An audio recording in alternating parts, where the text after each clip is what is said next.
কাশ্মীরের শ্রীনগরে উপকণ্ঠে দাচিগাম জঙ্গলে পাহাড়ি অঞ্চলে ভারতীয় সেনা ও পেহেলগাঁও জঙ্গিদের মধ্যে ঘটে গেল তুমুল সংঘর্ষ।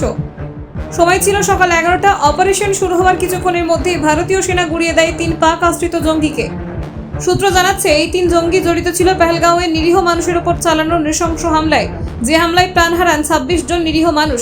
আগেই মেলে গোয়েন্দা তথ্য, দাচিগাম জঙ্গলের উপরের অংশে চলছে জঙ্গিদের গোপন মুভমেন্ট, আর তৎক্ষণাৎ মোতায়েন করা হয় সেনার স্পেশাল টিম। ড্রোন ক্যামেরা আর অত্যাধুনিক নজরদারি প্রযুক্তির মাধ্যমে শুরু হয় পাহাড়ে ঘেরা জঙ্গলে সেনার অভিযান। কঠিন ভূখণ্ড, অদ্ভুত আবহাওয়ার সব প্রতিকূলতা পেরিয়ে ভারতীয় সেনা সফলভাবে 3 জঙ্গিকে খতম করে। চিনার কর্পসের অফিসিয়াল এক্স অ্যাকাউন্টে এই অপারেশনের খবর নিশ্চিত করা হয়। নিরাপত্তা বাহিনী জানায়, জঙ্গিদের মৃতদেহ ঘটনাস্থল থেকে উদ্ধার করা হয়েছে। মনে পড়ে যায়, কিছুদিন আগে অপারেশন সিঁদুরের সাংবাদিক সম্মেলনে সেনা প্রধান শুনিয়েছিলেন শিব তাণ্ডব, আর সেই তাণ্ডব যেন বাস্তবে নামলো আজ ভরা শ্রাবণের সোমবারে অপারেশন মহাদেবের মাধ্যমে।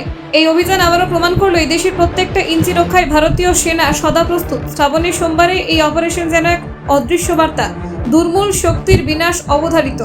Bureau report, Kolkata 24/7.in।